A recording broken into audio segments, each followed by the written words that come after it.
Welcome to Bizmanualz, the world's #1 business process, policies, and procedures templates company.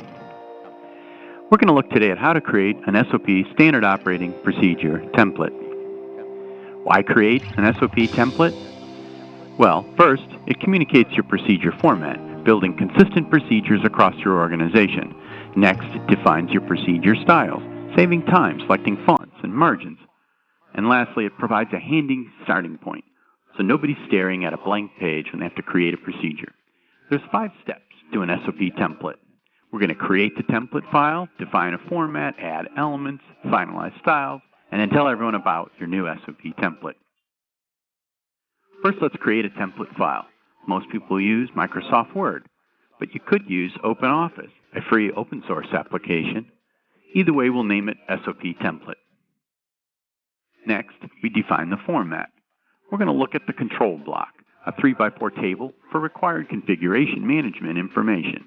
The 2 most important fields are the effective date and the approved by, to ensure we're using the most current procedure and it's the official approved procedure.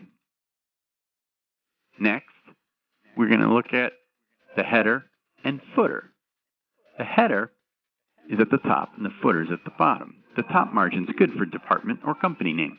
The bottom margin is good for a procedure name and page numbers, providing identification for each page. For page margins, we use 1 inch all the way around. 1/2 inch gutter margin is good if you're binding. Otherwise, we can leave that 0.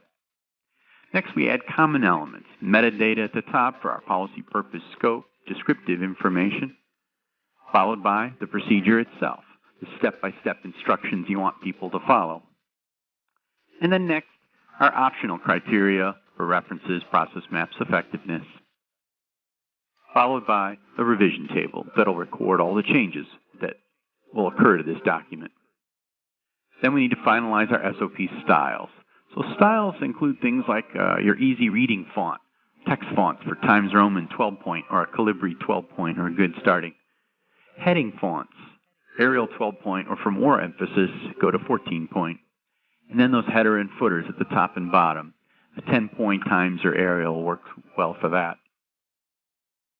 Next, we have our styles, the actual heading styles. So we use heading 2 for our procedure activities.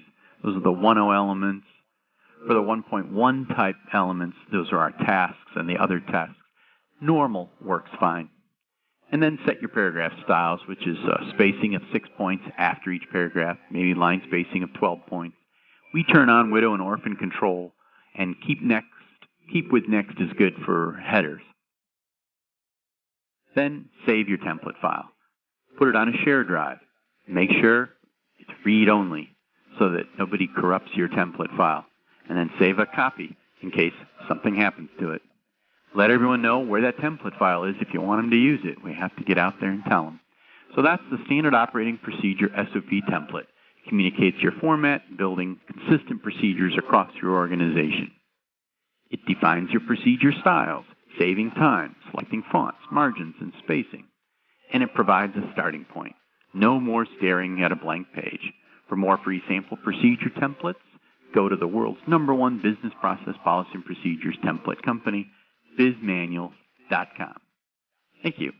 Let's go to Bizmanualz.com, the world's #1 business process, policy, and procedures template. Thanks.